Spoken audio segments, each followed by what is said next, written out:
أعوذ بالله من الشيطان الرجيم. بسم الله الرحمن الرحيم. يا أيها الرسل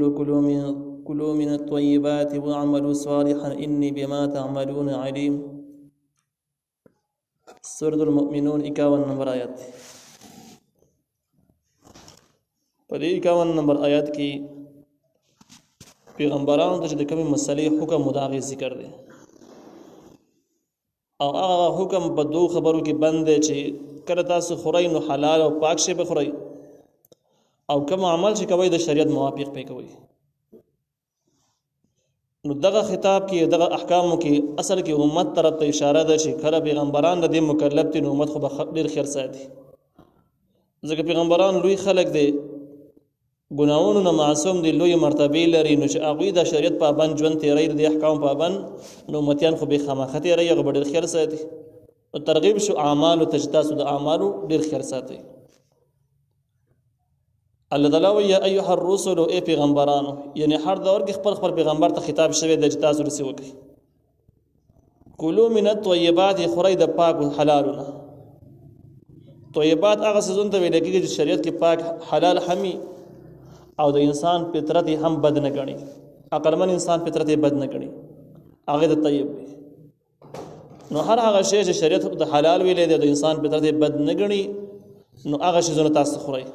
واعملوا صالحا، او عمل کوي نیک.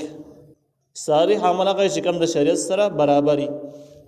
او د دې په مقابل کې منکر راځي. منکر هغه دی چې مخالف د شریعت دی. انی بما تعملون علیم، یقینا ز په هغه سمانه چې تاسو کوي خبر یم. تاسو د عملونو پوره خبر یم. نو که تاسو غلط په لار باندې تللی نو هغه سزا به ته ملاویږي، که په سمه لار تللی نو هغه ښه بدله به ته ملاویږي. نو مخاطب د دې پیغمبران دی، لیکن اصل کې د تعلیم د امتیانو ده. وان هذه امتکم امه واحده وانا ربکم فاتقون. وان هذه، یقینا دا خلق، امتکم په دین ستاسو باندې، امه واحده، دین د ټولو یو دی. دا معنی چې کوم دا نو تفسیر باندې قرآن نقل کړی دا او دا د شیخ الهند محمود الحسن رحمه الله نه نقل شوی دی په دې طریقه باندې. نو دې مطلب دا دی چې په اصولو کې تمام امتیان، مخکینی پیغمبران او امتونه ټول ستاسو د دین سره موافق دي. د هغې اصول او ستاسې اصول یو شان ته کېږي، په دې کې فرق نشته. یو اصول بل فروع، یو اصول هغې خبرې ته ویلی کېږي چې هغې د عقیدې سره تعلق او د عمل سره تعلق نه. نو دغه اصول چې کوم دي، لکه دا خبره شوه چې الله تعالی یو دی، موجود دی، دا اوس اصول دی. یا دا چې پیغمبران ټول حق دی، دا اصول دی. جهنم شته، جنت شته، دا اصول دی. نو په دې اصولو کې ټول یو شان دي. همدغه مسله ورو سره روانه ده چې وانا ربکم فاتقون، دغه د خلاصه ده. زه ستاسو رب یم یوازې او خاص زمانه ویریږي د نور مخلوقاتو نه مېریږي. دغه دین خلاصه ده او دا دین د ټولو یو شان تیر شوی دی. نو دې کې اشاره شوه دې خبرې ده چې کوم خلکو په اصولو کې کوم اختلاف شروع کړی دی او د یاد الله تعالی صفاتونه مخلوق را ورکوي یا نور ناجایز را پورته کوي. نو دغه ناجایز دي چې کومې دي دا دوی د ځان نه جوړې کړي دي او په آسماني کتابونو آسماني دین کې هېڅ ځای نشته، ځکه دین سراسر یو شان تیر شوی دی. نو الله تعالی وایي وان هذه امتکم، یقینا دغه خلق امتکم په دین ستاسو، امه واحده چې دین د ټولو یو دی. وانا ربکم، زه ستاسو رب یم، فاتقون خاص زمانه ویریږي ده. وانا ربکم فاتقون در هغې خلاصه ده چې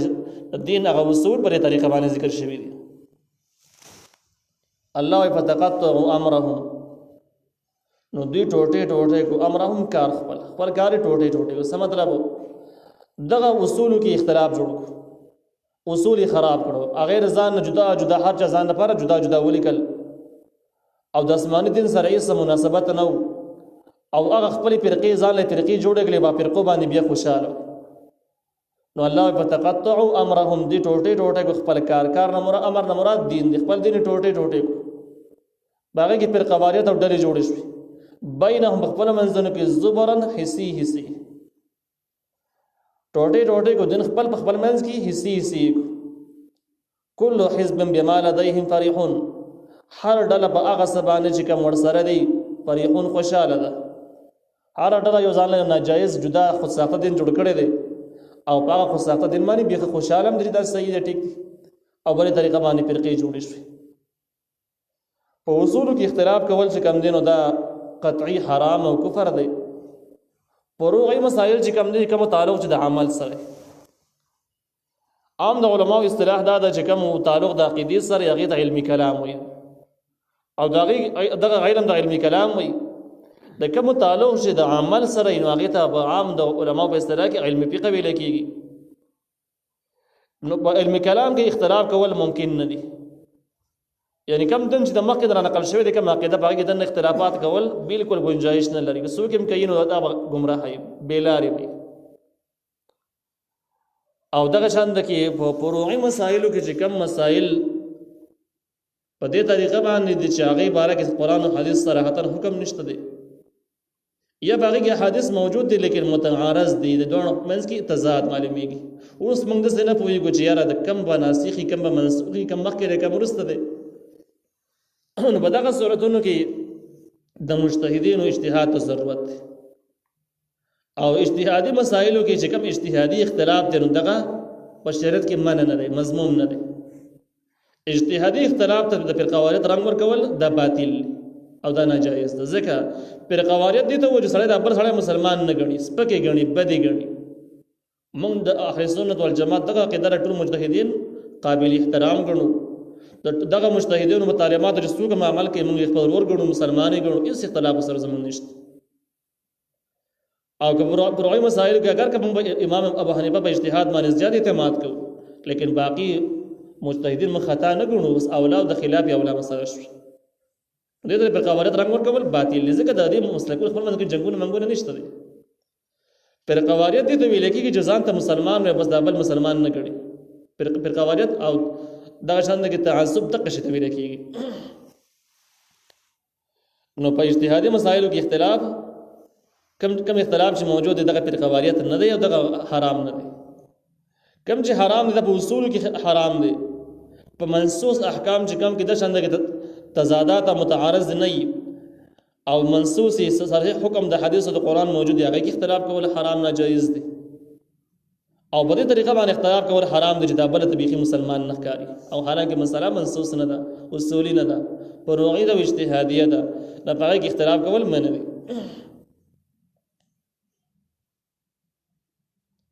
نو په اجتهادي مسایلو کې اختلاف کول منع نه دي د امکان لري د نبی عليه السلام زمانه کې دې مثال موجود دی نبی عليه السلام د بخاری شریف واقعیا ده چې صحابه کرامي یو زګن ته ولېګل د یو خاص قسم کاروایی ده پاره نو چې کله دوی روان شو نبی عليه السلام ته نصیحت وکړه چې پلانګ زګن ته ورسېدای نو د مسبقین مزبو وکړي پلانګ زګن کې به د مازیګر مزبو کوي او ځان به ورسوي د يهوديانو چې کومه قبيله وي چې کوم په مختلفو موقعو کې مسلمانانو باندې خپل حمله جاری وساتلې او د هغوی صلح د معاهدو اس پابند نو دې وروسته د نبی عليه السلام حکم دا و چې دوی خو د صلح پابند نه دي بس په دوی باندې حمله وکړه د دوی خاتمه وکړه صحابه کرام چې کله ولېګل نو کم زګینه چې ورته خودل او جلته د مسبقین منځ کې اته صحابه کرام هغه ته ونه رسید د مسبقین ټیم را ورسید د ځل صحابه خیال دا و چې ګنې موږ د موږ د غزې ته رسو اگر چې وس خو د مانځر ټیم دلته چې موږ راسو ټیک په قضا کیږي لیکن د نبی عليه السلام وینا خو د غزې کې وکي زینو میر د خودلې دی نو هغه ځګین ته ورسو زینو ویل نه د نبی عليه السلام مطلب خود سه نو نبی عليه السلام خیال دا تاسو به ورسېږي او موږ رسېدل نه شو نو موږ په دې ځای کې په کار د قضا کولې نه دی په کار په دې طریقه باندې صحابه کرام منځ کې دوه راي راغلي اوس مسله اجتهادیه شو او رسې یقیني خو نه معلومه چې کوم مطلب دی د حدیث کوم مطلب دی ځینې کسان به د غزې کې موضوع کوي قضا نشي او ځینې ویل مت نبی عليه السلام کوم ځای خو لګي ته رسو بس قضا شو الته ورسې د ورسته وو شکر نبی عليه السلام سره دوی ملاقات وشو نبی عليه السلام ته دا واقعا بیان کړی دا شان چلو شو نبی عليه السلام د دوه تایید وکړ دوه ټیک کار کړي ځکه په دې ټیک صریح د قران او د حدیث مخالفت چا مقصد نه دوه مقصد چې کوم دی حدیث باندې عمل کولو خو احتمال پکې دوه نو یو احتمال واغست بل احتمال واغست نو په دې ټایم کې نبی عليه السلام دین ته سونه ویل چې دا خو پر قواریت شو دا خو اجتهاد کې خدای را لو یا اجتهاد کې دوه رائے د څنګه دوه رائے پکې جوړ شو رائے یو پکار او د سباس کې کرانه دا صریح دلیل لږی په اجتهادي مسائل او اجتهادي اختلاف دا مضمون بد نه دی دا ټیک سیز دی البته کم چې تعصب په بنیاد کم اختلاف را پورته کیږي کم چې په اصولو کې را پورته کیږي په منصوصو کې منصوص غیر متعارض کې را پیدا کیږي دغه شی جهالت دی د ګناه ده حرام دی نو الله تعالی په تقطع امرهم دی ټوټه خپل دین بینهم خپل منځ کې زبران حسی کل حزب بما لديهم فرحون هر ډله په هغه سبانه چې دوی سره دي خوشاله دي کسه باطل د ناروا ده لیکن په خوشاله دي فذرهم نپریدا فی غمرتهم بسرکشی د دوی حتی حين تر یو وخت پوري یعنی چې خپل ناجایز کلک دي په خوشاله دي آسمانی صریح دین نه قبلای نو په دې باندې دومره زیات خپکیږم بس پرې خدلو مطلب دا چې غم یې مکوه حتی حين تر یو وخت پورې یعنی پرې د وجه یا بیا عذاب راشي یا مړ شي په دوه صورتونو کې متپته ولګي چې بس دا زمونږ سیس ټیکو کې غلط هغه ټینګه به صحیح احساس وشي اوس دا خلک احساس نه قبلای ايحسبون انما نمدهم به من مال وبنين دا یو زجر هم دی د سوال جواب هم دی سوال او اعتراض دا غوي داو چې موږ د نبی عليه السلام دین قبول نکړو ځان خپل ډلې جوړې کړې د باغی باندې روان یو او خو خوشاله یو هر څه خوراکونه را سره شته بچی شته مال دولت لرو هر څه لرو نو که موږ په خطا باندې نو داسې ځونه الله تعالی موږ ولې را کړې دي د من را کولې د ولګینې به وجلې به د یو کافر په بچی نه کېدل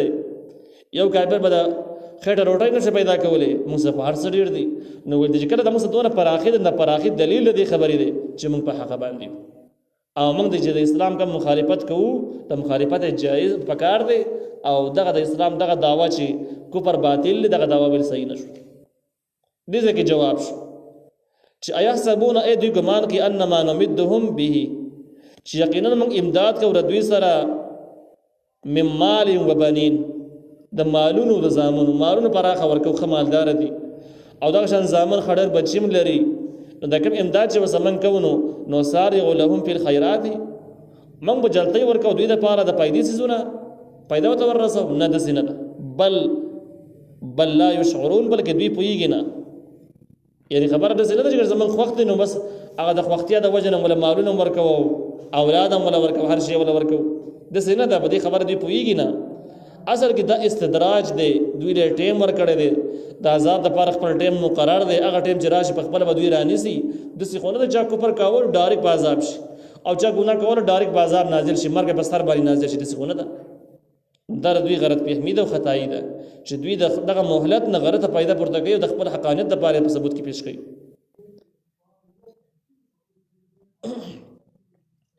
ان الذين يقينون كسان هم من خشيه ربهم شاغوی د یری در خپل رب نه مشفقون په مشقت کې دي د دې ځکه نه خو د مؤمنانو صفاتونه شروع شو چې کوم خلک جنتی خلک دی واقعي دغه د اعزاز مستحق دي دغه خپل علامات دي یو علامه دا د خپل رب نه په مشقت کې ډیر به یریږي هر خبره کې به احتیاط کې حساس به وسیږي چې الله تعالی نه فرمانی ونه شي ډیر موقع به تمخه د ګناونو راځي د خپل نفس برابر نفس به غواړي دغه د ضرورت یي لیکن دا به مسترضی د الله تعالی یره به غالب نو بس داغه د وجه نه بدار سپری دي په مشقت کې به والذین او هغه کسان هم بیاات ربهم یؤمنون چې دوی د آیاتونو در خپل باندې یؤمنون ایمان لري د مؤمن بل علامه ده چې کوم ځکه د آسماني حکم ملاو شو دا شرعي حکم دی او د الله وینا ده پوری او یقین کې عمل کوي چې بس دا خبره ټیک زی منم چې د الله وینا راځي منم باغی او مستغنی منه ګرځي چې بس څوک بس کوي مونږ دې سره سکار نشته د سی بنای په کوم ځکه د الله حکم راځي نو دوی به قبلای او منی به دا د مؤمن علامه ده والذین او هغه کسان هم بربهم لا یشرکون چې هغه د خپل رب سره شریکان نه نسی شرک بالکل نه کوي د شرک قسمونه دي یو شرک په ذات مخکې د باورني سبقونو کې دا اصول خلک بیانای چې سړی د سیو وجه د خدایان ډیر دي لکه څنګه زندقان او عقیدار د دوه خدایان قائل دي یا د نور گمراهان شتره زیبه زیباندي نو داسې خلک کم دي چې هغه وایي د خدایان ډیر دي داسې خلک کم دي دا شرک چې کېږي اکثر په صفاتو کې کېږي، په عباداتو کې کېږي، په حاکمیت کې کېږي. نو په دې وجه باندې ځینې خلک به داسې چې خدای تعالی به یو ګڼي خو بندګي به د بل چا سره هم کوي، عبادت به د بل چا کوي، لکه بت پرستان واخله، قبر پرست خلک واخله. نو دغه خلک داسې دي چې یو الله خو مني، د الله تعالی په باره کې دوی شک نشته دی، لیکن دوی خیال دا دی چې قبرونه والا یې مستحق دي، ځکه نیکان خلک دي چې بس د یې مستحق شو، مرتبه لري، عزت لري. نو دا شرک په عبادت شو. ځینې خلک داسې دي چې الله تعالی یو مني، خو د خدای تعالی چې کوم صفاتونه دي هغه مخلوق دپاره هم مخلوق کې ځینې کسان لري ثابتوي، لکه څوک د نبي علیه السلام دپاره حاضر ناظر مني. نو دا صفت د الله تعالی د خلک نبی علیه السلام لپاره ثابتوي، د نری ثابتو. نو دا شرک به صفات شو. دغه شان ده کې د یهودیانو چې کوم عقیده لري، عزیر علیه السلام باندې ګنده عقیده لري، عیسی علیه السلام باندې عیسایان کوم عقیده لري، نو دا اکثر چې کوم دی نو شرک په صفاتو کې داخل دي. او اوس په دې زمانه کې کوم خلک مبتلا دي په شرک، اکثر په شرک په حاکمیت کې مبتلا دي. شرک په حاکمیت او دغه شرک په تحلیل او تحریم کې مبتلا دي. دا توحید په تحریم او تحلیل دا د جته دا عقیده هم لري چې کوم شی الله حلال کړي هم هغه ته حلال وي، او چې کوم حرام کړي هم هغه ته حلال وي، د بل چا په وینا به حلال او حرام ول نه کی. نو ډیر خلک د څه چې هغه د بل چا په وینا باندې دا سونه حرامي او حلالي، لکه ډیر ملکونو د سشته د جال کې د اسلامي قوانینو هیڅ احترام نشته دی. اول ته کې دې نه ګوري چې داسې په قران کې حرام دی یا په احادیثو کې نبی عليه السلام حرام کړی دی، بلکې هغه د لپاره خلک کینی، مقننه خلک کینی، وزیران، منبران او بشری کې باندې صلاح وکړي چې حرام وایو که حلال ورته وایو، صلاح شي، زنا بارکی، غلا بارکی، بل شي بارکی، بل شي بارکی. نو بیا چې کله اکثریت چا رائے ورکړه چې بس داسې دی وشي، هغه سي وشي، کله به حلال شي حرام شي په اکثری رائے سره، او کله به حرام شي حلال وګرځيږي. لکه مثال په تور په ځینو ځایونو کې داسې بیلونه پاس شو چې زنا بارکه بحث وشي، چې زنا څنګه زنا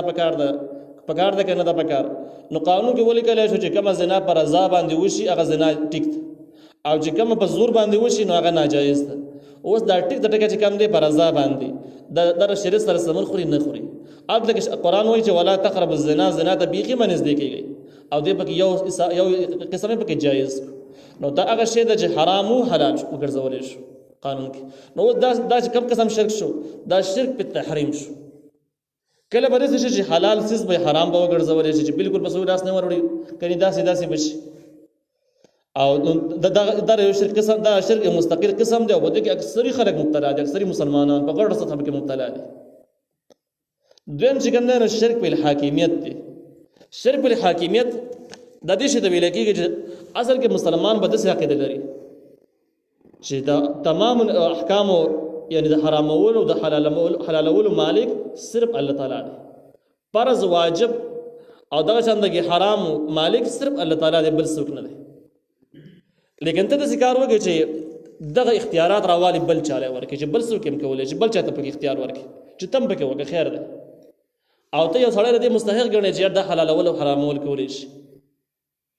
همدغه مقننه راواخله چې کوم خلک مقننه باره کې دا عقیده لري چې یاره دوی یو شی جایز وګرځاو جایز ده، چې حرام وګرځاو نو حرام دی. نو دغه شي کوم دی نو شرک په حاکمیت شو. دغه شان د کې شریعت یو حکم یو چا صادر کړی دی، یو بل چا هغه لپاره بل قانون جوړ کړی دی، او ته دا شریعت حکم پرې دی بغه بل قانون وبانه چې بس قبل قانون باندې خبره پکار دا ټیک دی. لکه خلک وایي کنه شریعت ته قانون ته کوم ته اوس دغه شی خطرناک دی. نو په دې ټیم کې دا شرک په حاکمیت شو. بل شرک په حاکمیت کې ډیر زیات خلک مبتلا دي، ډیر زیات اکثری به مبتلا دي. دا هغه شرک دی چې تقریبا مسلمانانو کې زیات رایج دي، او ډیر مسلمانان د دې جګړه د شرک په حاکمیت د وصول سره به د پیژنې. هغه شرک دغه ته وجه بس قبر ته مزمکه او بوته مکه نو په اخو قطعا پینې پوي. او دغه شند کې بدلی کې ډیر او خياران چې خلک تم کېږي هغه به کوم لګیا دي، مبتلا دي، بکی خطا دي په لار کې. ډیر خلک د دې چې هغه مهنت کوي، کوشش کوي چې به مناسب لار باندې د اصلاح کی. نو ځینې خلک وسر پاګې باندې اعتراض کوي چې دام ټیک نه دي، او بالکل د خلکو نه لار غډوډ شوی د سنچر وش. نو دا د مؤمن صفات دا د والذین هم بربهم لا یشرکون. مؤمنان هغه دي چې د خپل رب سره به هیڅ څوک نه شریک کوي، نه په صفاتو کې، نه په عبادتو کې، نه په ذات کې، نه په حاکمیت کې، نه په تحریم او تحلیل کې. نو دا مؤمن دی. که به یوه لاره کې خطا شه نو بس بیا خطا دی، بیا مشرک شمارېږي.